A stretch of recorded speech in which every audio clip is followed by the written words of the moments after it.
You're watching The Breakfast Club. Morning, everybody. It's DJ MV Angela Yee, Charlamagne the God. We are The Breakfast Club. We got a special guest in the building. Goes by the name of Baron Davis. What's up, sir? Welcome back. Man? Thanks for having me. Baron out here in these streets cashing in on the holiday ugly Christmas sweater phenomenon. Well, I think it's more than that, though, for Black Santa. Yeah, it's for us, it's like a cultural movement. Okay. The understanding that, my grandmother, old aunts, they always collected Black Santas, and so the thought was like, there's nothing to represent us, and no characters when you look at it that exude positivity or speak like us, walk like us, that our kids can learn and grow from. So that was really like the basis. I wanted, being a filmmaker and things like that, I was like, man, I need to, figure out something that. Some people are devastated by the idea that Santa could be black. And we saw that with the Mall of America when they had that Black Santa and people got they were mad. Nobody would take a picture with that Santa. Wait till people they find were out like, about Santa Black Claus Jesus. is not black. Like, first of all, Santa Claus ain't even sorry, kids, not even a real person. Watch your mouth. Now he's not real? Watch your mouth. I'm just saying, how you going to say he's not black? You Santa don't even is know. real. He's magical. Real. No, but were you shocked that people really were protesting? Yeah, for sure. It's just a sign of ignorance. People want to be divisive, and there's still a big majority of this country that just live off conflict and breed from conflict. Now you from Cali, right? Yeah. You have a 2-year-old son, right? Yes. Now, what do you tell him about Santa? When he see He's this, right here, when he see the image, he like, man, that's Santa. But he, his mom is half white, half Brazilian, so he go take pictures with. Oh, the you white one Santa. of those. Oh, Man. stop it. You want...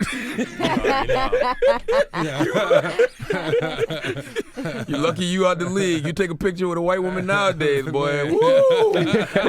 Charlamagne knows. Jersey sales drop. You ain't lying. So you believe in the magic of Christmas and Santa? Because Charlamagne said he tells his daughter that there is no Santa, that he's Santa. Well, I grew up Jehovah's Witness, so Okay. I never celebrated it. But my wife do, so you know, Yeah. and she's black, so you know. It's, Why you gotta say it like that? She black. God. Sheesh. No, but I just feel like everybody needs to have some type of positivity, especially around this season.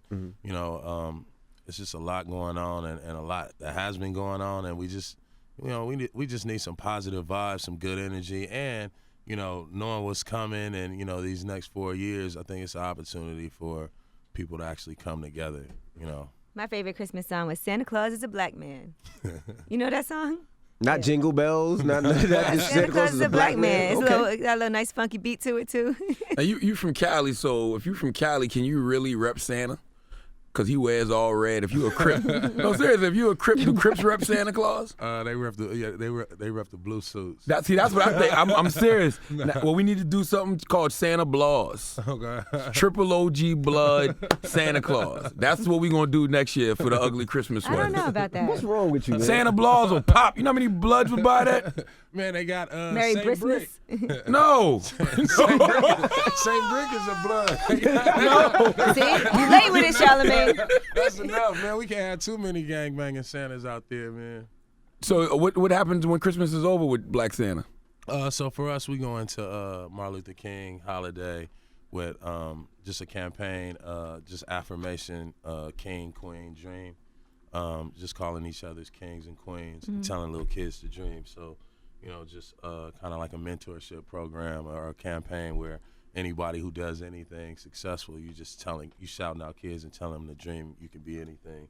So it's just one to open up their minds and opportunities to jobs that's out there that they don't see. They only see the glitz and the glamour. But if we can get everybody shouting out that message, and then like T-shirts, hats with Black Santa, wearing a hat that say Queen to honor women and all the women in his life. So we want to do things to just continue to be thoughtful, bring people together. We got a coloring book coming in February for African American History Month, which will honor a lot of the past and also present legends that people don't really get an opportunity to hear their story.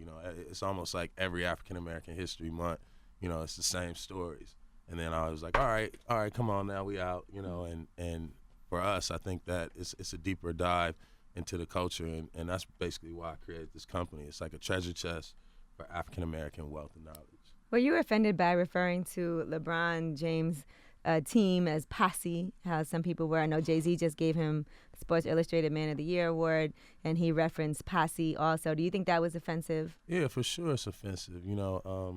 These kids came in, people looking at them like a posse, and from what they did, they grinded, they stay focused, and now they at the top of their game. So, yeah, you come in as a posse, but you graduate to executive businessman. And, I just shot them out because they proved everybody wrong.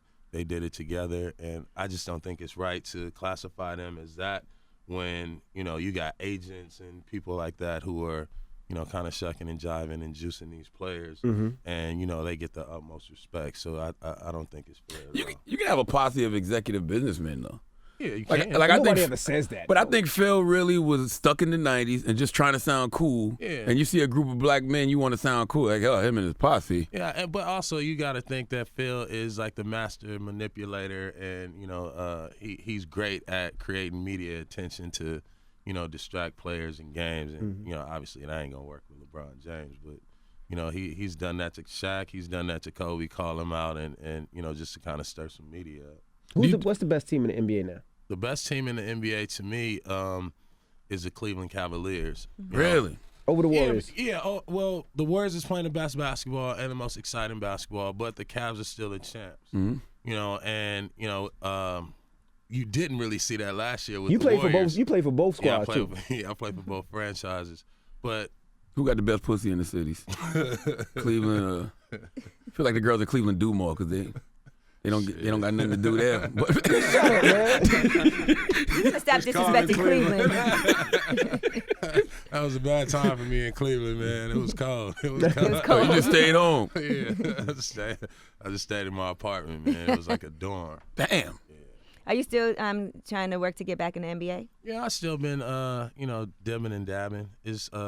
I think the hard part is staying focused on just that, because basketball is like a full-time gig. So, what you mean, get back into play? You gonna play? No, you talking about coaching. You've been playing in the D League though. I played. You want to play ball? Yeah. You want to get back in the league? I mean, part of me for sure, because I left at 32, and you feel like you left something on the table. Unfinished business. Yeah, I thought my career was over when I got hurt, and then I never thought that I'd be able to like walk and run and play again. And now I'm like, damn, dude, I can do it. I might as well try. But I've been trying, man, and it's it's taking a long time. How you been doing in the D League? I did all right in the D League. I think I went the last 2 weeks of the season last year, but I'm not gonna do it this year. I'm just gonna work out and try and work out for some teams. I wish I would have did that last year. Isn't it crazy though? Because it feels like it probably never leaves your system. Like, I mean, you've been doing it your whole life, literally. Kid, high school, middle school, college. Like, will you ever feel like, okay, I'm retired now. I don't want to play no more ball? Never. Exactly. Yeah, it's and to be honest, since I haven't been playing the last 4 years, it's been the worst thing in your life because you struggle with not just like, oh, I can't play, but it's just like the camaraderie, the what do I do every day, the attention, the routine, and you just sitting there like, damn, dude, I have nothing that's out there that's motivating me. I don't have nobody really to connect to. All the dudes that I play with, they are like in their life, living their NBA life. Yeah. So it's like looking at the phone like, there go Barron again, want to hang. Right. Show up all happy. They like, yeah, we know you ain't happy, fool. How hard is it to go from the NBA to the D League? I'm sure you get treated like not as great as. No, I'm saying because like it's not the same treatment. It's definitely not the same treatment. Like, what's it like? For me, it was a rude awakening, and it was a great humbling experience for me because it was like if I'm gonna start, I want to start from the bottom. So I wanted to start in the D League and feel that grind and what it felt like to just wake up every morning to practice with the young dudes and like develop. But you stand in a Quality Inn with a roommate.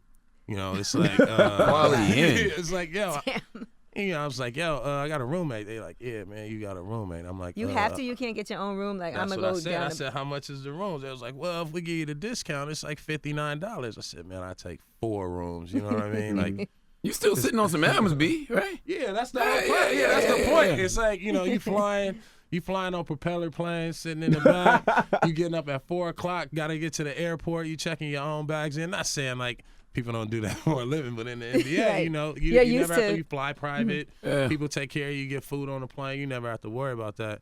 But in the D League, it's like It's none of man, that. No, it's none of No that. first class. No classes. No, no nothing class. So the philanthropy doesn't like fill a void, like the whole, you know, Black Santa and stuff like that. Like, Yeah, Black Santa is kind of starting to be my basketball because it's giving me opportunity to like build a team around me, and then it's also giving me the feeling that you get when you give. So you know, a lot of athletes, y'all yourselves, y'all do a lot of giving. So that's kind of like an emotional hit for you. But you know, it's still like for me, it's like finding the creative, creating the stories, creating characters, things like that. That has become like a place where I know I can go to every day and have discipline and routine. But you know, it took me a while to really like dive into that. So I know why athletes like go depressed and things like that. And having your family too. I'm sure it's nice to be there for your son. Yeah. And, you know, I never had kids when I played in the NBA, so Right. I didn't have kids till after the NBA. So oh, you had that's- kids after? Yeah. Oh, you was definitely bored. You so bored now. You keep taking the condom off now. You don't even put it on now. Hey man, it's working.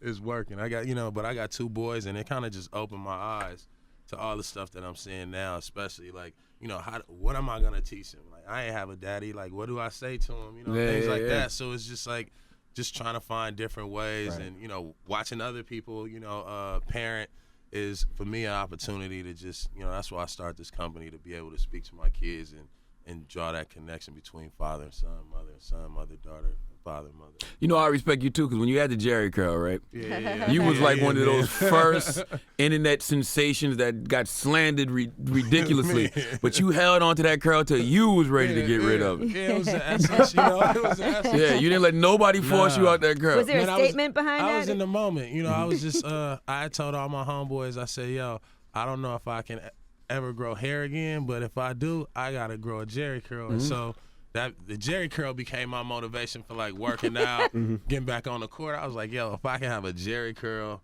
and make it back to the NBA, can do anything. Nah, I can do anything in life. That's the ultimate comeback. You know what I mean? Out there with the curl dripping on the court, that was just The like, new AC Green. yeah, and then the How curls was start that drying smell, up though? and start itching. Huh? Yeah, because remember, Jerry curls is distinct. when I people- smell good. What you talking No, about? they Like don't. that? No, people When you getting the curl Oh done, man, that used to it stink. don't smell too great. But when you throw the activator in, it's Hell no. are you kidding My me? cousin's ex-wife used to molest God, me when here I we was go. 8, right? And I used to like it, you know what I'm saying? But when she had got a Jerry curl, I made her stop because I didn't like the smell. I'm dead ass serious. It was the smell of her Jerry curl that made me say enough is enough. Now in '99, this serious. guy's a jerk. In '99, when you got drafted, the league was a lot tougher. Yeah. You know, now it seems like it's a very easy league. They call a lot of quick fouls. Yeah. It doesn't seem as tough as it is. What do you think about the league now? I just think it evolved. You know, one, they out to protect the players and the longevity of you know guys getting injured. So the game has become a lot softer. You know, the style is different. You know, the way teams are coaching, the way coaches are coaching is, to me, it's a very copycat league. So you'll see a lot of, you know, trends. Like right now, everybody playing small ball. Eventually, somebody's gonna have 2 dominant big men, and then the game is gonna slow down, and then everybody will follow that coach. But you know, it's definitely got a little softer, but it's more exciting. You know, I think it's more exciting for the fans, and you know, I think that's what the game needed. That's what make you feel like you can come back because it's not as physical. Absolutely. Yeah. Go out there and finesse a couple years. Yeah, I mean, I played my whole career either injured or you know just trying to do everything I could for the team, and you know, it just wore your body down. And now, you know, it's just really like pickup, playing up and down, shooting threes, going to the hall. I was like, damn, you know, I was born like 5 years too early. You know, What was your favorite team you played for? I would say Charlotte and Fun Golden city. State. Golden State, yeah. Charlotte was incredible because it was, you know, I was young, I was a rookie, and it was all about hoop. And I had a bunch of funny dudes on my team. Like I was the youngest guy.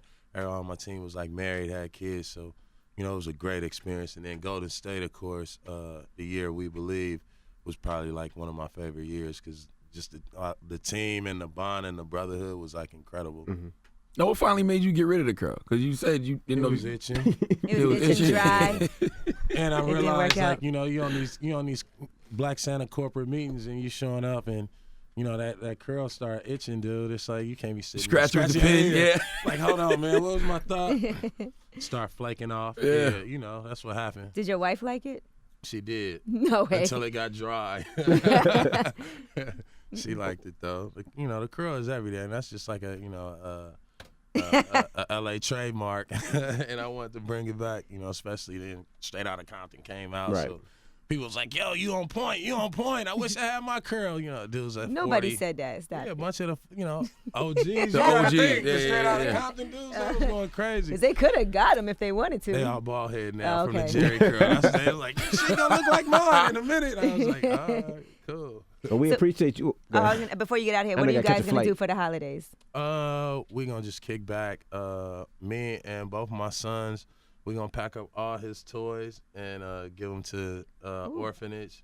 So just get him in That's the spirit great. of giving as a 2-year-old, and then other than that, we just gonna sit back, chill, drink. Wow, that's going to be relax. amazing. Yeah.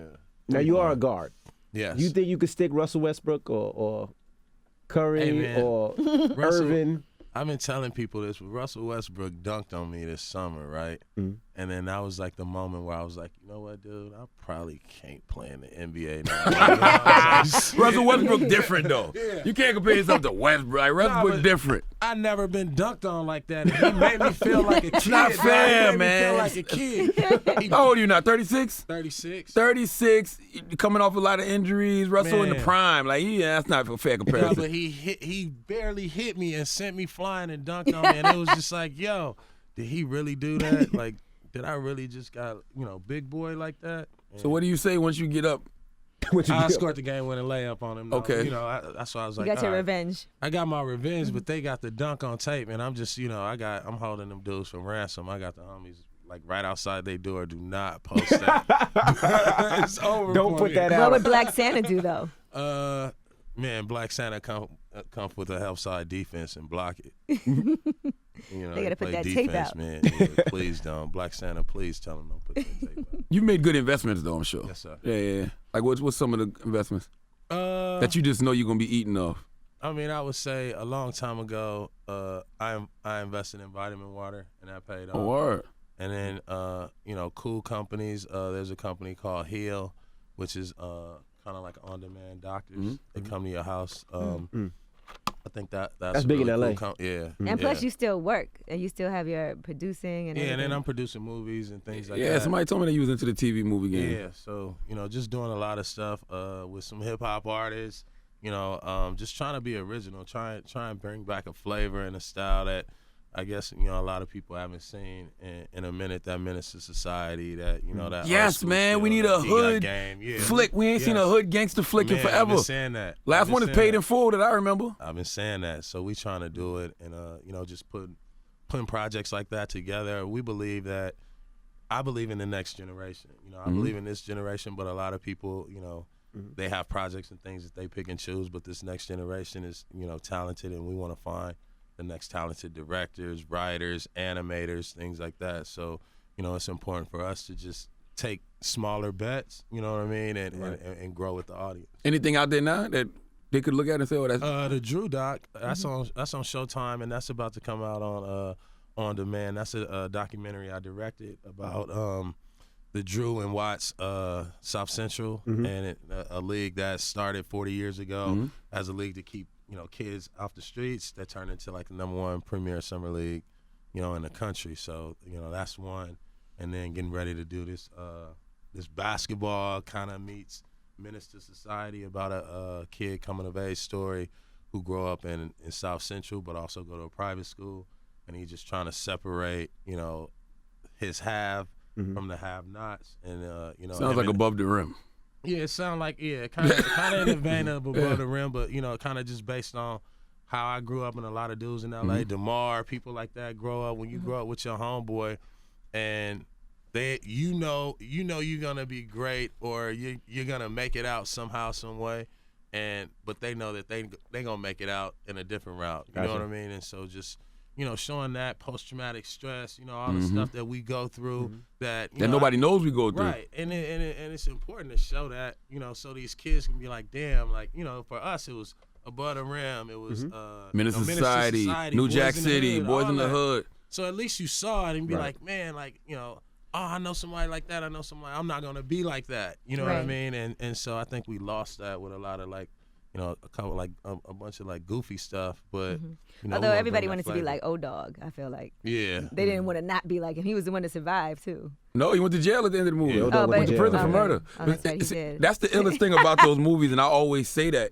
Those movies, people, they didn't glorify or celebrate the violence of the gang culture. They showed it to you, but showed you the real life consequences as well. Yep, and they always complete. Everything had a completion, so it wasn't like celebrating, you know, the gangbang like O-Dog. It wasn't celebrating. It was showing them like, yo, this is what happens when dudes in the hood kill somebody and they run in and they don't have nowhere to run, but they just, you know, living their life. And his mistakes led to his best friend being murdered. So, you know, it's just, that's that domino effect. And, you know, that's just the flavor and the style we want to bring back. Weren't you in the game cool? Y'all still cool, right? That's your man. Yeah, for sure. You know, when he started out, I was in New Orleans, and so we linked up, and it was just like, man, come on, man, let's do this Reebok thing, things like that.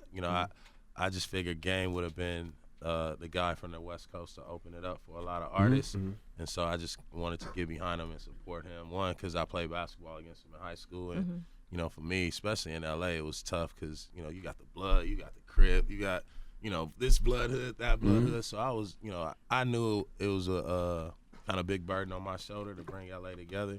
And so I also like start reaching out to Game, hip hop artists locally and things like that, just trying to bring them two worlds together. Game making a lot of money in that medical marijuana field right now. Yeah, he is. He got to go catch his flight. Everybody is. Oh, that's right. Well, we appreciate you joining us. All right, man, I know you got to catch a flight. It is Baron Davis. It's The Breakfast Club. Good morning. The Breakfast Club. Every weekday morning. Tune in